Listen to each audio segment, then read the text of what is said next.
All right, guys. So welcome to another episode of the Scaling Brokerage Podcast. Our special guest today is Derek. He's going to be sharing a little bit more about his journey and his background as a brokerage owner. So, Derek, if you don't mind, could you tell us a little bit more about your brokerage and what got you into even starting your brokerage in the first place? Yeah, I guess I can go back to the beginning. And I started with Remax 33 years ago and was with them for 24 years before Realty One Group was put in front of me. And at that time in my career, I was just looking for something more, and took it upon ourselves to buy the first franchise in Colorado. And we were then awarded the region of Realty One Group, and have several offices now. I've left that original partnership just to focus on my own brokerage in a little bit different area. But that was really it. I mean, I saw the branding at year 24 in my real estate career, and just decided to take that on. We got as large as 200 brokers until COVID hit. And then, of course, we lost some. There's probably 500 in the state now. And the interesting part is that we started with just two of us with a brand that wasn't known in the city. So we've come a long way as a brand. And my new office in the Denver Tech Center of the Denver area, obviously, I'm just growing and starting after 1 year at about 40 agents. Like I said, I left that other brokerage to get going with my own. That's incredible. So, Yeah. 40 agents in 1 year. Yeah, that's about what we're at right now. And I focus a lot on selling still as an owner, but I also, now being at the recruiting season, is it's time to go recruit, and with the sales slowing down. So I kind of break my year up as the year goes, as the sales slow down, and they certainly are slower in Denver now. So focusing on recruiting, and I have somebody helping me with calls, but I don't think calls are the way to go anymore. But anyway, we can get into that later. That's just a little bit on my background. That's great. No, that's incredible. So I love, I appreciate you hopping on here, because even the, 40 agents in 1 year, I don't know if you've heard the stats. So there's 100,000 brokerage owners across the nation, and 80% have 7 agents or less. So, we hear a lot of, people, they're really wanting to actively recruit. Yeah. And sometimes they run into some obstacles. So, I mean, if you don't mind expanding on that a little bit, how did you recruit the 40 agents your first year? And what were some of the challenges you came across? Well, it's always challenging recruiting. I mean, especially in the Denver area, people get comfortable where they are. And it's really hard to pull them away from the brokerage. And, Realty One Group, I'm not sure if you're familiar with it, is 100% commission platform. So really, the tools and that platform are what you have to bring to their attention to get them to even consider. Our best potential agent is somebody that's on a split, because I just think that's a platform of the past. But still, a lot of them are on it and see the value. But getting to 40 this year, some of them came with me from the other brokerage. And then I'm not one about calling anymore. I think the calls are completely offensive, and agents don't like to be bothered, and you'll get 1 out of 100, just like a sale. If you're prospecting, it's 1 or 2 responses. Yeah, I'll talk to you. But emails, drip campaigns, advertising, word of mouth, and I think just getting the brand out there is important on the social media front. And social media isn't great for recruiting, but if they're seeing the brand, and then by the time you contact them, I think you have a little familiarity with them. At least you can try to have a discussion. But that's pretty much what we stick to is the emails, some phone calling, but they're personal emails, one-to-one, one-on-one. Interesting. Okay. After we review their numbers. That's great. Yeah, so I talk to a lot of the brokerage owners. That's definitely one of the big things. I mean, even one of the things that we're seeing with a lot of brokerage owners is, if they host events, like you mentioned, through social media, We were talking to I know a brokerage owner who just recently just started. The events, they consistently bring anywhere from 10 to 30 people. And then we recommended a few like Facebook advertising stuff, and they were able to get, I think it was 90 RSVPs, 65 people showed up, but it's all through social media, and it's not That's great. cold calling them, inviting them and stuff. And that's great. So if you don't mind, I'm sure everyone who's listening, they just heard you say email, drip campaigns, and social media, but they're probably gonna, could you expand on that a little bit so that way they can kind of learn your secret, if you're willing to share your secrets? Well, Realty One Group is a fantastic organization that gives us drip campaigns to put out, recruiting material nonstop as a franchisee. And it does talk about all the tools, the education stuff, the commission structure, and it's just consistent. Once they're on the drip campaign, it's twice a month. And that just goes while you sleep. And as well as I do in this business, every system you have set up that works while you sleep is exactly what you need, whether it be farming or, your sphere or what have you. But that's the frequency. But, it's interesting that you talk about the groups, because once I get this new office, the word out that we're in a great location, I want to do the same thing. So, I'm kind of interested in what you have to say there, but we can do that at another time.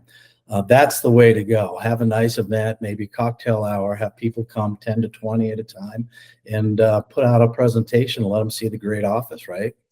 Yeah.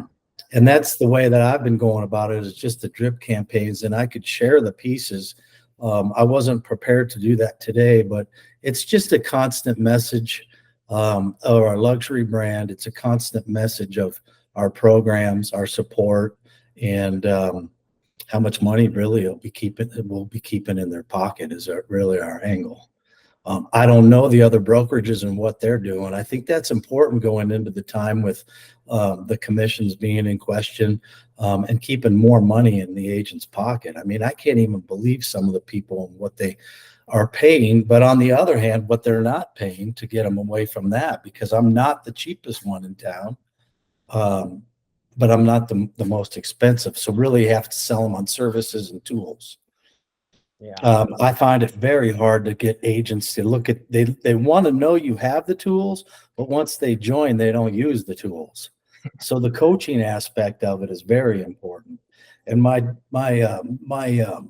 time in the business, I've always been big into farming. Is what I offer them, is to coach them and tell them that they'll have a farm area set up.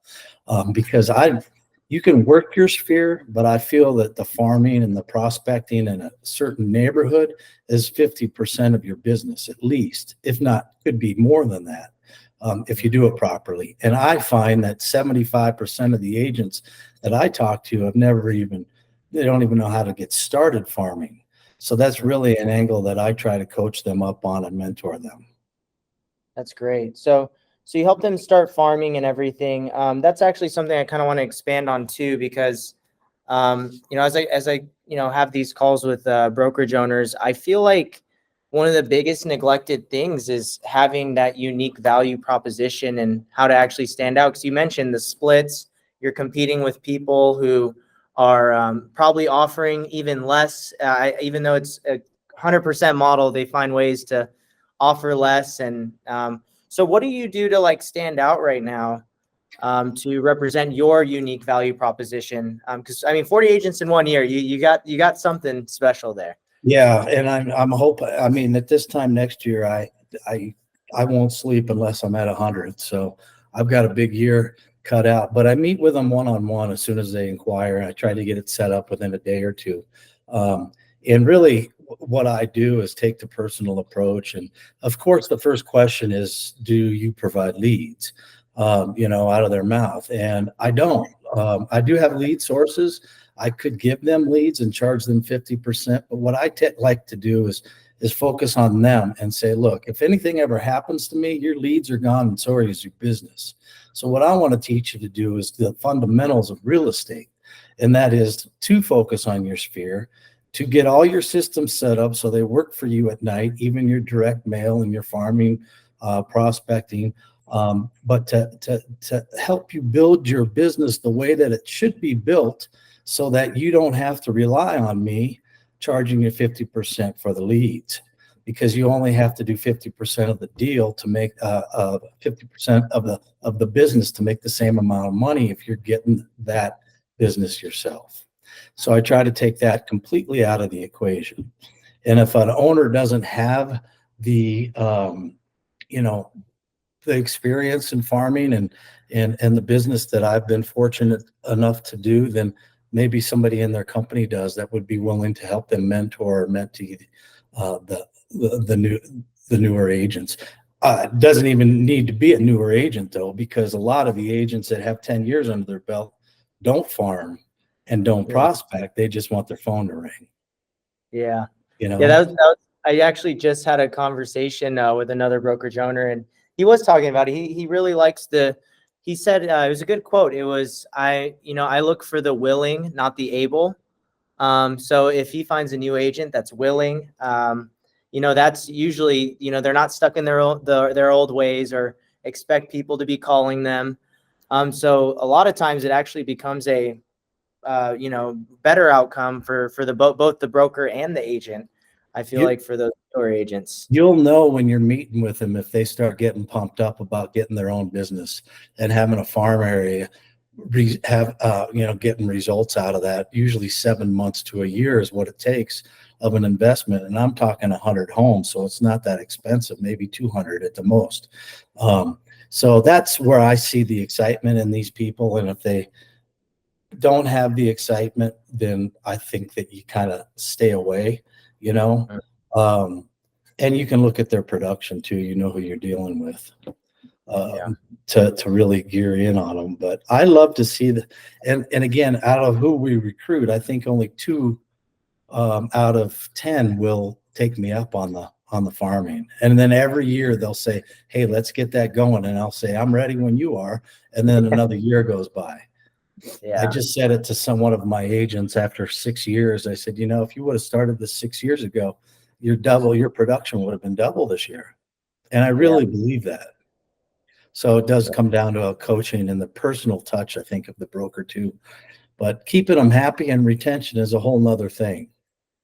Yeah. If you don't mind expanding on that a little bit too, for anyone who maybe has a unique way to advertise or to stand out as a broker to help their agents.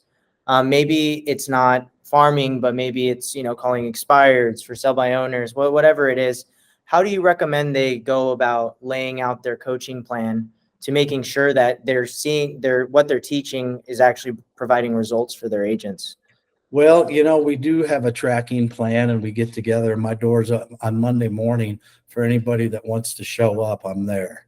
And it's like a Monday morning meeting, or we can bounce anything off the walls and how the market is, what the rates are doing, any leads. If they're not getting the results, which I've never seen them not get the results, if they're consistent on that, then we'll go to square two, and figure out why they're not getting, whether it's the wrong area for them to be farming, or if they're putting out the wrong message. So, it's just a constant analysis of what they're doing. But I've had great success with a few that have done what we've said, and they've gone out and got some transactions from it. So, I really leave it up to the agent to come find me if they need help. And I put the ball in their court. But they know my door's open and we're having a meeting Monday morning, right? So if they're there, they need help, but they usually don't. Not a lot of them show up.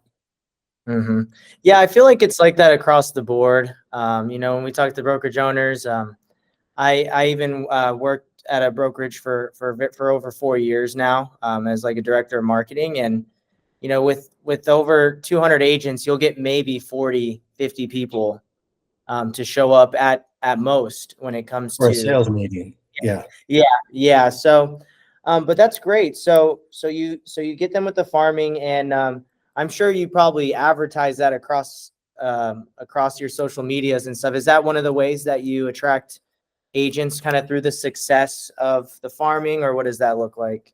I spend a lot of time on LinkedIn and LinkedIn Navigator, and send the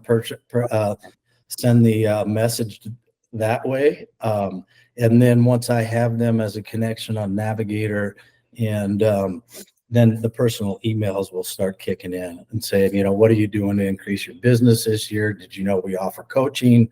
And then get into the whole 9 yards. But where I usually get people pumped up is I say, this business is very easy if you just outwork 80% of the real estate agents.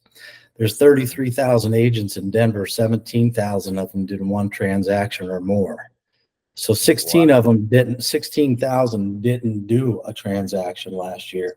So you can see how, if you just outwork the people that are doing what they're doing, you can really make a good living.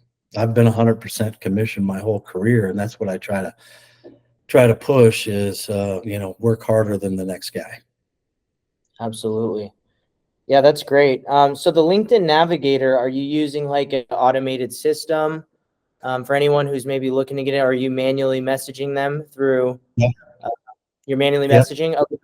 I pick them off of Market View Broker, which gives me their stats, gives me their contact information, and then I look for them on LinkedIn and look at their profile, because if they don't have a LinkedIn profile, then they don't have anything else set up. That's the first thing you're told to do. I message them with an offer to meet for lunch. And then, again, the return rate is minimal, but you're looking for those few that respond. Absolutely. Yeah. So you definitely have some things in place when it comes to recruiting. I think the LinkedIn's a great resource and definitely underlooked. We don't have many people who hop on here who are leveraging that platform. So it's great for you to be sharing that.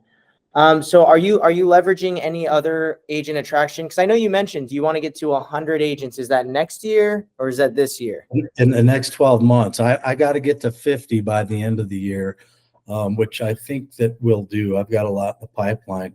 You know how it is. It's just a constant keep in touch. Are you going to do it this week? I don't know if it's like that throughout the country, but it's very hard to get people to change. They get to the point where they're friends with the people in the office. They're friends with probably their managing broker. So you really got to figure out what their motivation is, and whether it's money or coaching or tools, or it's usually money, typically. Yeah. And say, would you like to take an extra vacation with your family? Why don't you go home and discuss it with your family and say, hey, look, if I could take you on a nice vacation 10 days long this year, would you be supportive of me switching brokerages? And 9 times out of 10, they're going to get the hell yes. Or do you want to buy a new car, or whatever it is? And I'm that confident in our system that we can actually do that, because, if you don't come through with it in a year, you're going to lose them. Yeah, that was that's one of the biggest conversations that I have too, is, the unique value proposition is so important right now. But if you're not delivering, like, there's no point of even having that, because they're going to leave within a week or two, or even a year, like you said, because they didn't get what they were promised. And they're probably not going to have the nicest things to say about your brokerage too. So that never helps as well. So yeah, definitely the delivery side is very important. Regarding like outside of like the LinkedIn, then what other agent attracts? Because a lot of our listeners, they're looking to grow, very ambitious. They want to get to 20, maybe 50, 100, 200 agents. Is there any other agent attraction strategies you're using right now to get you? Besides the basics, I just really drive home what our company offerings are. There's stuff online every day, and really try to cover that. We're becoming a worldwide brand, so I tell them, the referrals, if you're in the system, will start coming, compared to where we started 10 years ago. So I just completely try to drive that home. But as far as the LinkedIn, the drip campaigns on email, and then the personal messages, I'd have billboards all over town, but Denver doesn't have any billboards. They just don't have any up there. Anywhere they can see your name is where I like to be. But advertising in the magazines, I just haven't seen any much of a return on that, except for the name recognition, which for my new office is huge, but equating to people coming over to the brokerage just hasn't worked out. So really those three things is what's good for me, because it's all more of a personal touch. You know, to LinkedIn, you got to write the message. You can't do the bulk thing there. The personal messages on email and the invite for lunch is really what everybody has their own techniques, but that's really what I'm focusing on, and it's been working. Absolutely. That's great. No, I know you mentioned the billboard thing. I think the second closest thing you can do for a low cost is, uploading your market view broker list and, probably just retargeting your stuff. I mean, that's as good as it'll get when it comes to, getting in front of the agents, intentionally at least too, with that stuff. Yeah, I mean, I really think that this last year, the name recognition from hitting the agents through Market View Broker not only let them know of our new location, that it's a premier location, but if they didn't respond, they at least saw that we have the location. So I'm hoping that year 2 will double in its results and successes. But it is always a struggle, and then to do this, but there's so many things that you can do. I really love, and I have to support the fact that they're doing the group orientations, and whether it's a cocktail hour or a group lunch or whatever, that would be the ultimate goal, to talk to 10 or 15 or 20 at the same time instead of one, right? Yeah, and it's always better, I feel like, to get in person with the agents, and it's one to many, and you're building rapport with all of them. And then also, if you have a few of your agents there that are actually, talking to the agents, they're actually selling your brokerage for you. And you're not even asking them to usually. So I think most brokerages have programs to where if their agents refer somebody, if one of our agents refers one broker, they get 3 free months on our monthly fee. If they refer 2, they get another 3 months, and if they refer 3, they get a free year. Our monthly fee for membership is $100. So that's what it equates to. Yeah, that's great though. That goes a long ways. I mean, that's another 10 days vacation, like you mentioned right there. I remember, being part of Remax, though. I don't like to hit our agents for recruiting, though. I think you mention it once or twice, tell them what the programs are, but I stay away from that. Just like it's impossible to get them to use your title company and mortgage company. They just think that you're making too much money. Yeah, that's funny you mentioned that. That's one of the key things, as far as like ancillary. Maybe you can expand on that a little bit more, and then I'll just want to ask you a little bit more about your future, your goals and stuff with the brokerage. But you mentioned mortgage and title. So we've talked to a lot of brokerage owners about this because Alan, so he's the one that I worked for at his brokerage. He started a mortgage and a title company to increase his revenue. And, he actually started doing like partnerships, like where they can own percentages of it. So they felt more inclined to do that. But like, first off, what made you even start the Mortgage and Title Co? And then, how do you get the people without being aggressive to use it? How do you get them? Well, that was at my last partnership that I got away from to start my own office. But unless you're doing a certain amount of transactions and volume, I think starting those partnerships are tough. But giving a real estate agent ownership in anything gives them the pride, and that's what they want. We're not to that in my brokerage yet, although I do have the partnerships in line for that to happen. But if you can do that, keeping RESPA in mind, and not that I care about RESPA, I think it's the worst organization on the face of the earth. It goes against the American way and paying people to, bring business to you. But other than that, I think the title aspect of it and keeping the agent involved with that. But again, even when I was at the last partnership where we did have that set up, The agents are reluctant to use it because of the profit. I don't know what it is about their feeling in the brokerage making money, but I think it has a lot to do with them having their own contacts as well and their friends in the business and stuff like that. But I wouldn't recommend it.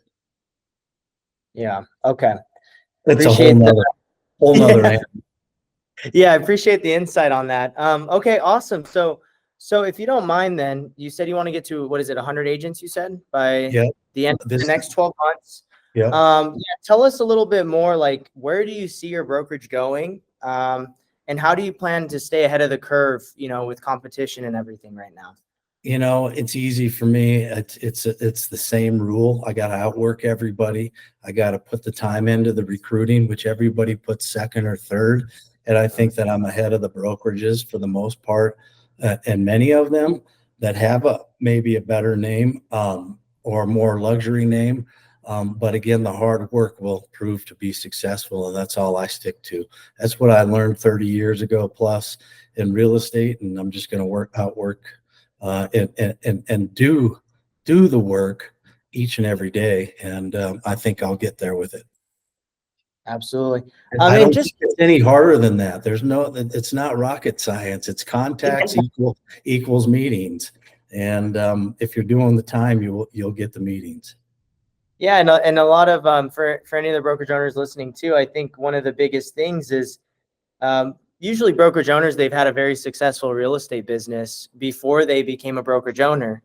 And the same way they became a successful agent, if they just spent that time in recruiting, they would probably, that's where you start seeing those brokerage owners like yourself that, hired 40 agents, getting to 100 agents. So, I mean, for maybe someone that's starting and they're brand new, how much time, like when you started over earlier this year, how much time would you say needs to be dedicated, and what would you recommend for them? Like if you had to start over, basically.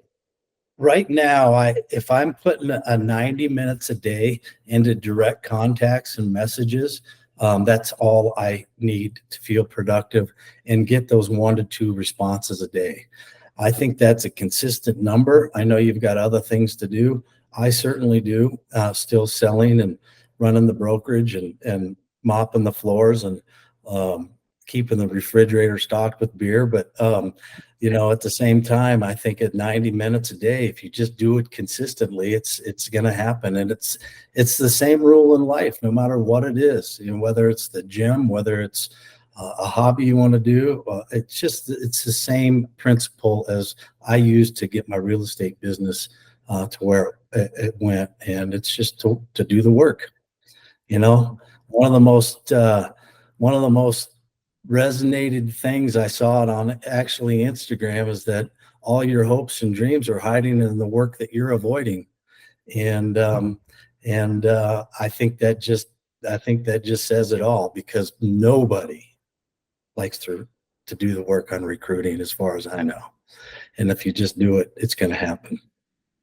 Yeah. What was that quote again? I got most of it. All your hopes and dreams are hiding in the work that you're avoiding. In the work you are avoiding. Yep. I love that. We'll definitely add that to the bottom of this episode. It's definitely a good quote to live by. That's great. I think about it every day, man, and it's just what makes me have to do it, because that's exactly where my stresses will be gone, is when I get to that number.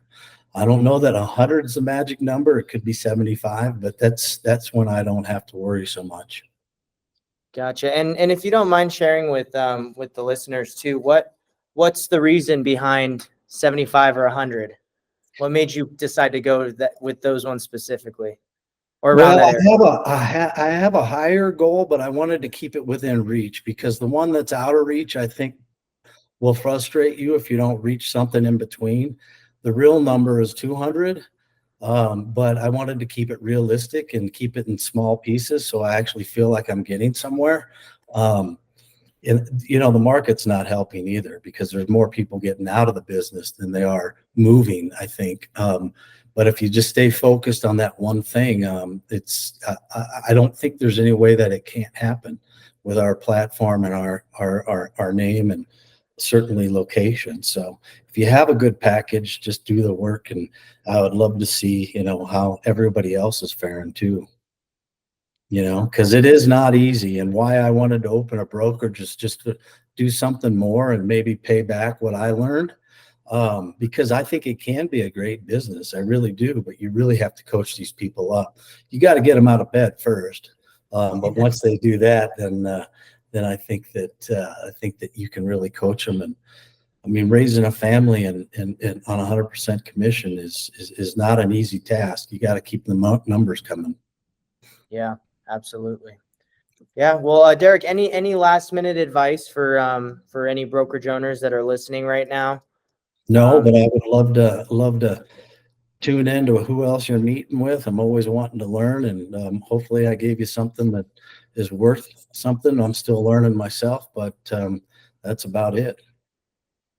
Awesome. All right. Well, hey, so Derek, I appreciate having you on the podcast, and I'm looking forward to everyone listening and being able to get some takeaways. And yeah, that is great. I appreciate you hopping on. Yeah, you bet. You take care and appreciate it. Have a great day.